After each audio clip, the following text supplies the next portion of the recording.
Pendant plus de 2 décennies, il est resté silencieux. Darren McGrady, l'ancien chef royal qui a servi la princesse Diana avec une dévotion silencieuse.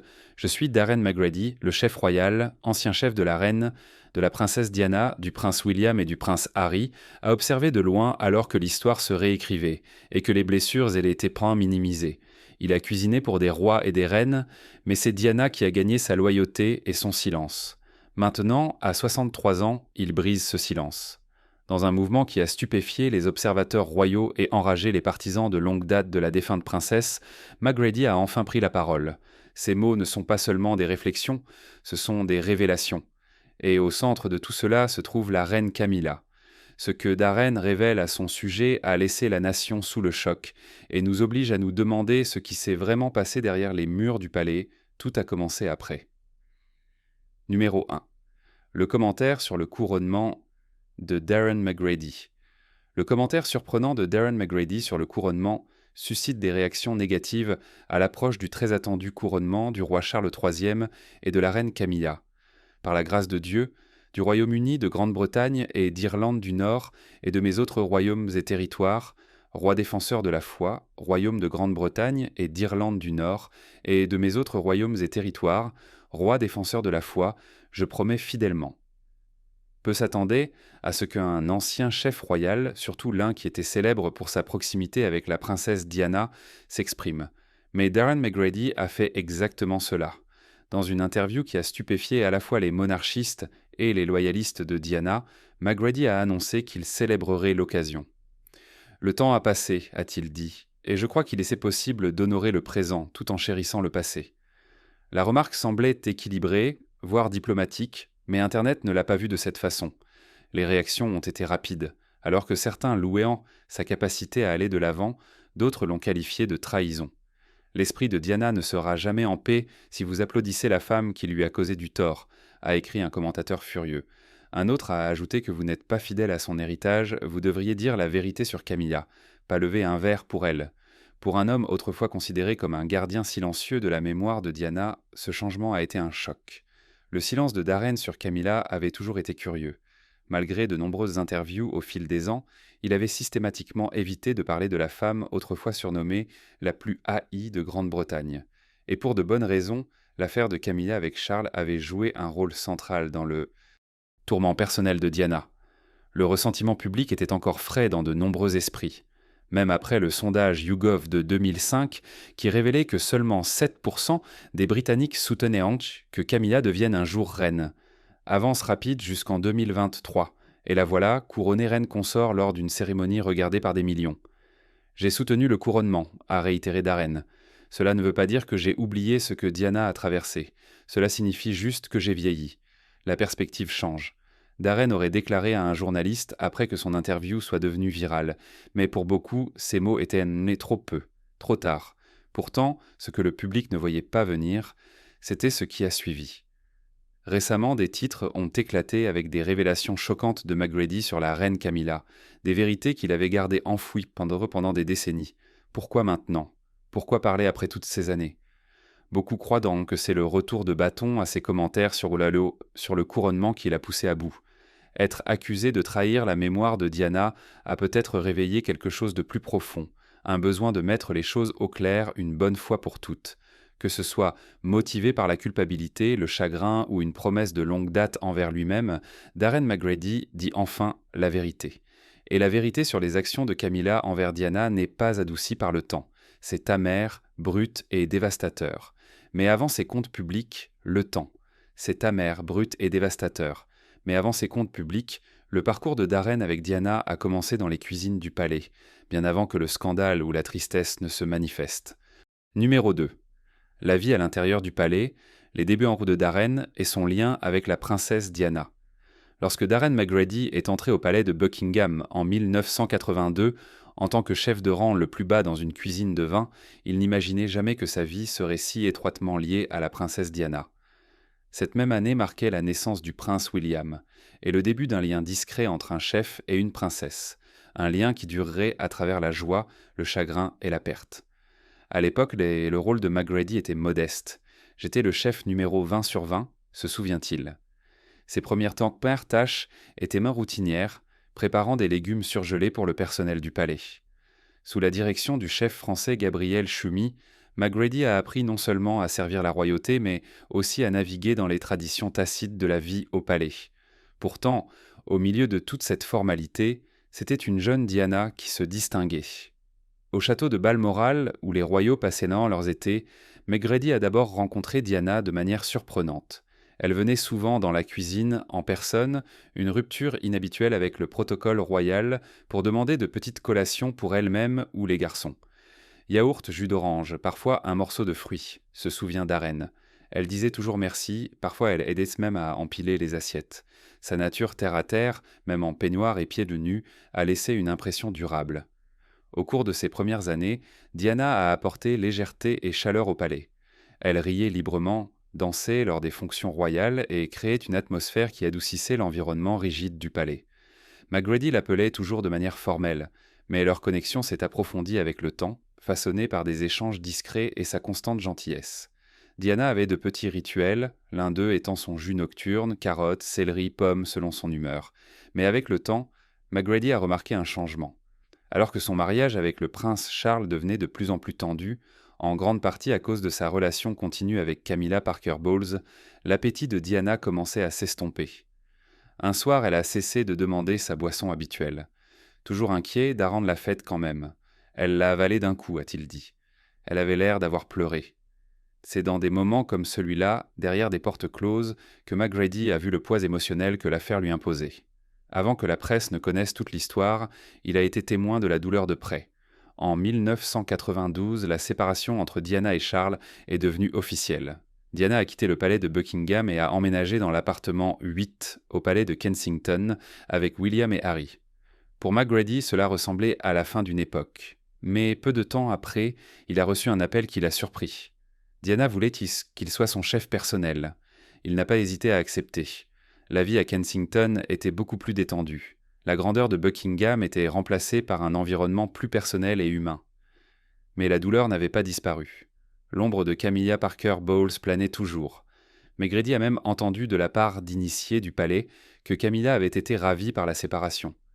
Une rumeur cruelle suggérait qu'elle avait dit à une amie « Il est officiellement à moi, il l'a toujours été », que Diana ait jamais entendu ces mots, ou non, Macready pouvait voir le poids qu'elle portait. Malgré tout, Diana restait gracieuse. Elle ne se mettait jamais en colère. Elle souffrait, a déclaré Darren, mais elle était toujours gentille, même dans ses pires jours. Elle traitait les autres avec respect et chaleur. C'est ce qui la rendait différente, a-t-il dit. C'est ce qui faisait d'elle Diana. Au fil des mois passés à Kensington, le lien entre Macready et Diana s'est approfondi, et il a commencé à voir davantage de ses luttes. Et au centre de tout cela se trouvait Camilla. Numéro 3. J'ai toujours su que je ne serais jamais reine, la douleur privée de Diana et l'ombre de Camilla. Malgré la paix qu'elle essayait de construire au palais de Kensington, la princesse Diana était toujours hantée par les blessures de son mariage brisé et par la présence durable de Camilla Parker Bowles.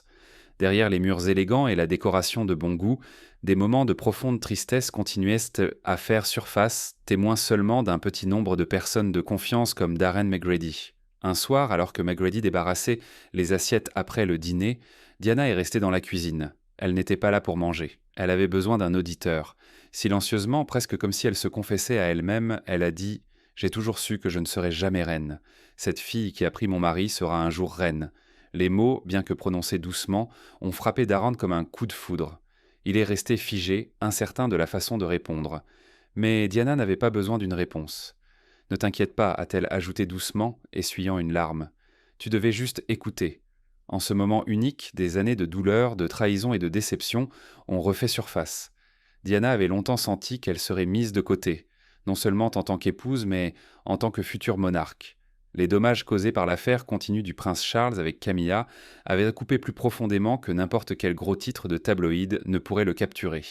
De violentes disputes entre Charles et Diana étaient devenues une caractéristique de la vie au palais pendant leurs dernières années à Buckingham. Macready a révélé qu'il entendait souvent la tension résonner à travers les murs, surtout lorsque le nom de Camilla était mentionné. Pourquoi cette femme causait-elle tant de douleur, se demandait-il souvent. La réponse, il en est venu à réaliser, était que Charles n'avait jamais vraiment laissé partir Camilla, même après avoir épousé Diana. Un des moments les plus publiquement humiliants pour Diana est survenu en 1992 avec la sortie des fameuses cassettes Camilla Gate. Les enregistrements téléphoniques scandaleux exposaient les conversations intimes et explicites entre Charles et Camilla, déclenchant une tempête médiatique et confirmant les rumeurs que Diana avait longtemps su être vraies. Bien qu'elle n'ait jamais directement discuté des cassettes avec McGrady, son comportement a radicalement changé dans les jours qui ont suivi. Elle est devenue plus silencieuse, plus retirée et visiblement moins intéressée par la nourriture. Son trouble alimentaire, qu'elle a ensuite bravement admis publiquement, s'est aggravé pendant ces périodes émotionnellement volatiles. McGrady n'a jamais intrusé, jamais commenté, mais il a tout vu. L'interview de Diana en 1995 avec Martin Bashir sur la BBC a été un autre moment déterminant. Devant des millions de personnes, elle a dévoilé son âme, disant « Il y avait 3 d'entre nous dans ce mariage, donc c'était un peu encombré. Le monde était stupéfait. Pensez-vous que Madame Parker Bowles a été un facteur dans l'effondrement de votre mariage ? Eh bien, il y avait 3 d'entre nous dans ce mariage, donc c'était un peu encombré. Pour Darrant, ce n'était pas nouveau, c'était une validation. Il avait été témoin de sa souffrance silencieuse, et maintenant le reste du monde l'était aussi. Sa vulnérabilité et son honnêteté dans cette interview ont braqué un projecteur sévère sur l'affaire de Charles et Camilla. Que vous essayiez de vous blesser à l'extérieur parce que vous voulez de l'aide, mais c'est la mauvaise aide que vous demandez. Les gens le voient comme un appel au loup ou une recherche d'attention. Et cela a contribué à galvaniser la sympathie du public pour Diana d'une manière qu'aucun publicitaire ou conseiller royal n'aurait pu réaliser. Pourtant, au milieu de toute la douleur, il y avait aussi de la force. Environ 1 an après s'être installée au palais de Kensington, McGrady a remarqué un changement. On aurait dit qu'elle s'était transformée. Elle semblait en paix. Diana avait commencé à guérir de petites manières puissantes. Elle faisait régulièrement de l'exercice, adoptait un mode de vie plus sain et commençait à se concentrer plus intensément sur ses causes caritatives. Peut-être plus notablement, elle a abordé publiquement sa lutte contre la boulimie dans un moment révolutionnaire qui a encouragé d'innombrables autres à demander de l'aide. Les troubles alimentaires, qu'il s'agisse d'anorexie ou de boulimie, montrent comment un individu peut transformer la nutrition du corps. Pour McGrady, c'était la première fois qu'il voyait Diana reprendre son identité, non pas en tant que royale, mais en tant que femme ayant enduré de profondes souffrances et ayant choisi de s'en relever. Elle était la plus saine que je l'avais jamais vue, se souvient Darren. Elle était plus forte, plus radieuse. Les choses semblaient enfin s'améliorer, mais l'histoire n'était pas destinée à une résolution paisible. Juste au moment où Diana commençait à sortir de l'ombre, le destin lui infligerait son coup le plus cruel. Malheureusement, son histoire a pris un tournant dévastateur juste au moment où elle commençait à reprendre sa vie en main.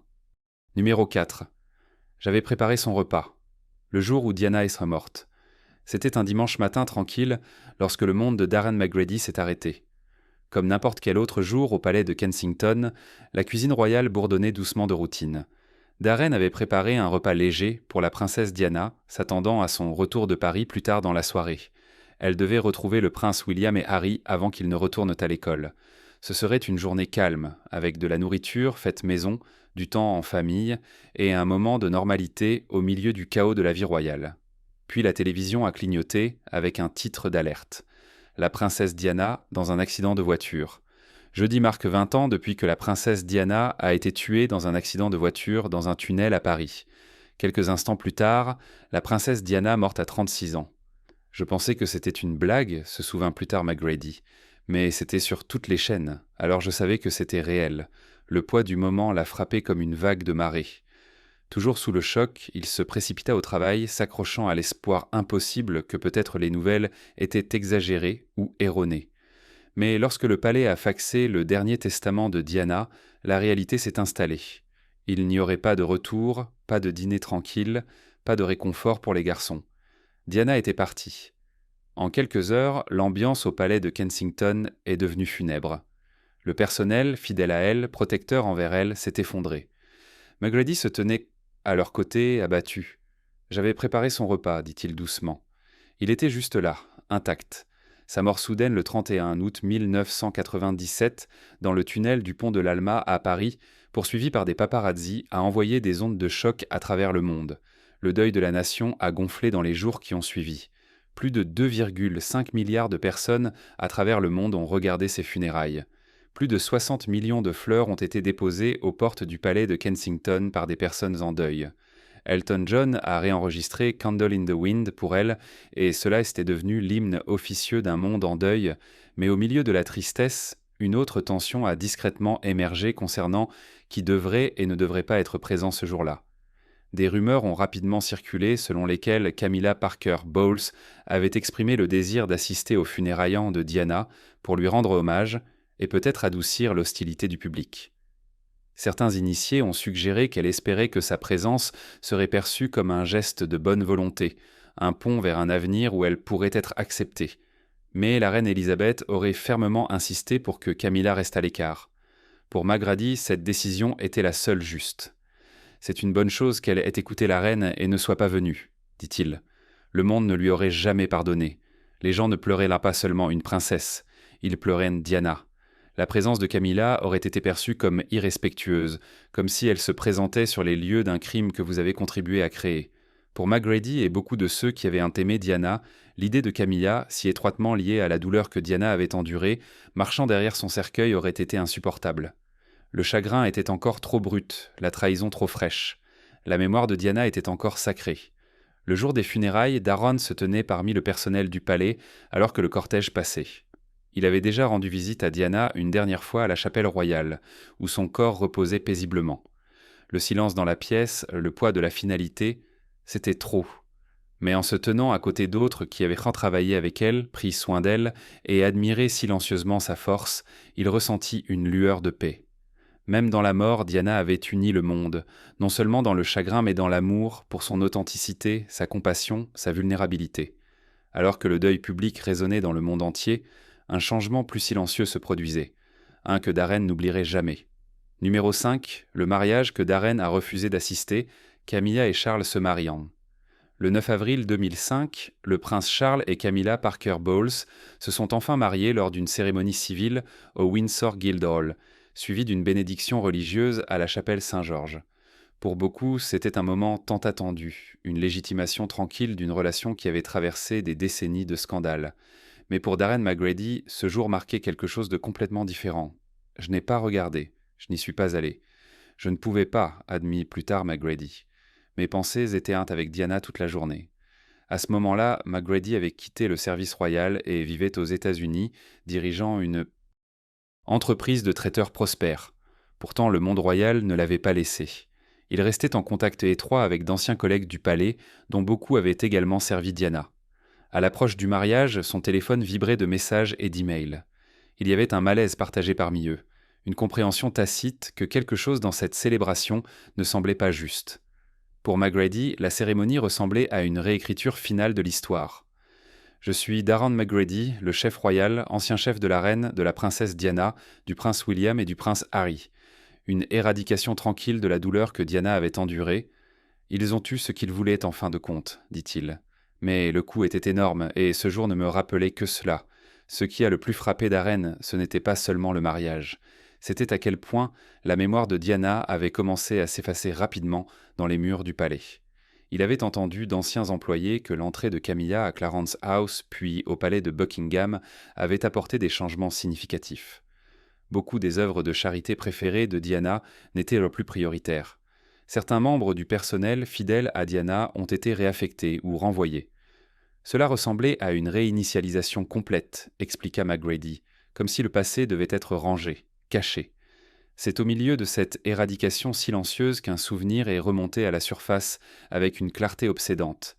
Diana avait dit un jour à Magrady « Je ne serai jamais reine. Cette fille qui a pris mon mari sera un jour reine. » Le jour du mariage, ces mots résonnèrent dans son esprit, et ces observations silencieuses, conservées pendant des années dans le silence, deviendraient bientôt la fondation des révélations les plus explosives de Darren sur le rôle de Camilla derrière les murs du palais. Numéro 6. Elle est purement maléfique. L'effacement de la mémoire de Diana par Camilla à l'intérieur du palais. Pendant des années après la mort de la princesse Diana, Darren Magrady est resté silencieux. Par respect, par chagrin et peut-être par peur que s'exprimer ne ravive que des blessures. Mais derrière ce silence se cachait une tempête d'observations, d'émotions et de vérités longtemps restées inexprimées. Et quand il a enfin commencé à parler, ce sont les actions de Camilla après la mort de Diana qui ont choqué le monde. Dans l'un des moments les plus chargés d'émotions de ses révélations publiques, McGrady, maintenant âgé de 63 ans, a décrit ce qui s'est passé après que Camilla a emménagé à Clarence House puis au palais de Buckingham. Cela a commencé subtilement, presque imperceptiblement. Mais pour ceux qui avaient non connu Diana, c'était indéniable. Sa mémoire était en train d'être effacée. Selon McGrady, les signes étaient vantés partout. Les détails doux et féminins que Diana avait autrefois ajoutés à ses quartiers privés, couleurs pastel, photographies de vie de famille, roses anglaises fraîchement coupées, ont commencé à disparaître. Ses plantes préférées, comme les myosotis et les lys, ont été remplacées par les arrangements préférés de Camilla. Les meubles ont été déplacés ou complètement enlevés. C'était comme si elle redécorait non seulement l'espace, mais aussi le récit, dit McGrady. Et ce n'était pas seulement une question de goût, c'était une question de présence. La présence de Diana. Et comment l'enlever? Mais l'effacement le plus douloureux, dit-il, était la gestion des photographies de Diana. Elles étaient autrefois dans les couloirs, se souvient-il, non seulement pour le personnel, mais pour les invités. Des photos d'elle avec les garçons, des moments de joie, d'humanité. Elle faisait vraiment partie du palais. Selon Darren, Camilla fronçait les sourcils chaque fois qu'elle passait devant elle. Elle n'avait pas besoin de dire quoi que ce soit. Le message était clair. Quelques mois après son emménagement, les photographies ont été déplacées, d'abord vers des endroits moins visibles, puis dans des pièces privées, et finalement complètement retirées. Une seule était restée, dit McGrady, cachée dans une pièce non ouverte au public. Et puis, après environ 3 ans, celle-là a aussi disparu. Pour McGrady, cette disparition était un point de rupture. J'étais choqué. Je pensais, comment quelqu'un peut-il être si menacé par un souvenir? Ce n'était plus une femme. C'était juste une photo, et même ça, c'était trop pour elle. C'est à ce moment-là que McGrady a prononcé les mots qui ont fait la une des médias. Elle est purement maléfique. Il ne l'a pas dit à la légère, et il ne l'a pas dit pour provoquer. C'est la première pensée qui m'est venue à l'esprit, admit-il. Quand j'ai appris tout ce qui avait été fait pour effacer Diana de la maison même qu'elle avait aidé à transformer, ça m'a retourné l'estomac. C'était cruel, c'était calculé. Pour beaucoup, au sein du palais, ces changements étaient représentés comme des mises portant à jour normales, faisant partie d'un nouveau chapitre. Mais McGrady et beaucoup de ceux qui avaient connu Diana personnellement pensèrent autrement. Ce n'était pas juste une question de redécoration, insista-t-il. C'était une déclaration, un mouvement délibéré pour remplacer tout ce que Diana représentait. Ce qui rendait les changements encore plus douloureux, dit McGrady, était le contraste entre l'énergie de Diana et celle de Camilla. Diana faisait sentir au palais qu'il était vivant, dit-il. Il y avait une chaleur dans les couloirs, une gentillesse. Vous la voyez entrer pieds nus dans la cuisine pour demander du jus d'orange ou glisser des couvertures dans le coffre de sa voiture pour quelqu'un dans la rue. Cette lumière, sa lumière, était indéniable. Et quand Camilla est arrivée, cette lumière s'est éteinte.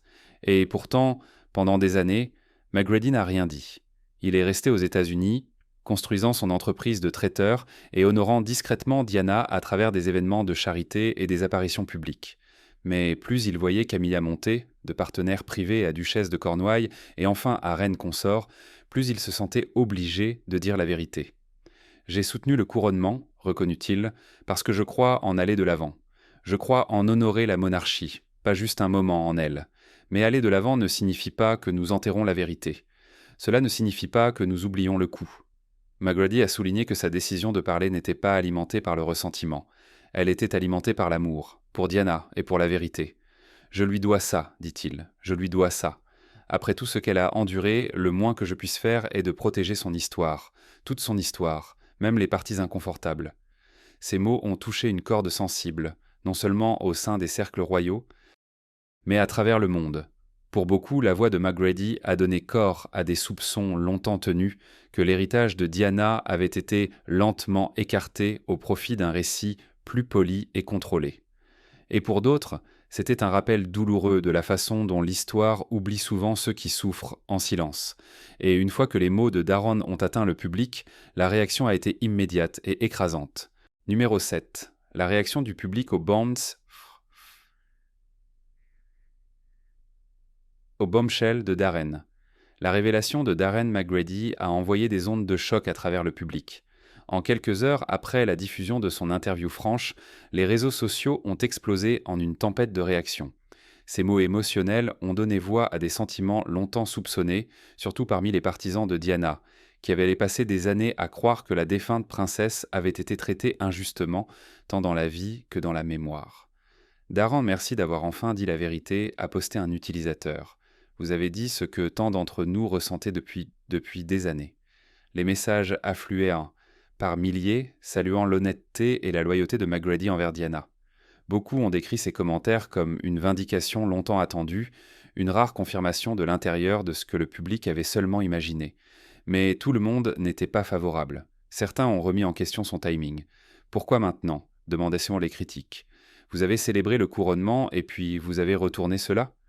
Quelques-uns l'ont accusé de chercher de l'attention ou de tirer profit de vieilles blessures. Pourtant, les partisans de McGrady étaient rapides à le défendre. « Il laisse rester silencieux pendant plus de 2 décennies », écrivit un fan. « Si quelqu'un a gagné le droit de parler, c'est lui. » Pendant ce temps, l'héritage de Diana a été ravivé. De vieilles interviews, vidéos et citations ont été repostées à travers les plateformes. Les comptes de fans dédiés à elle ont explosé en nombre d'abonnés du jour au lendemain. Le message était clair.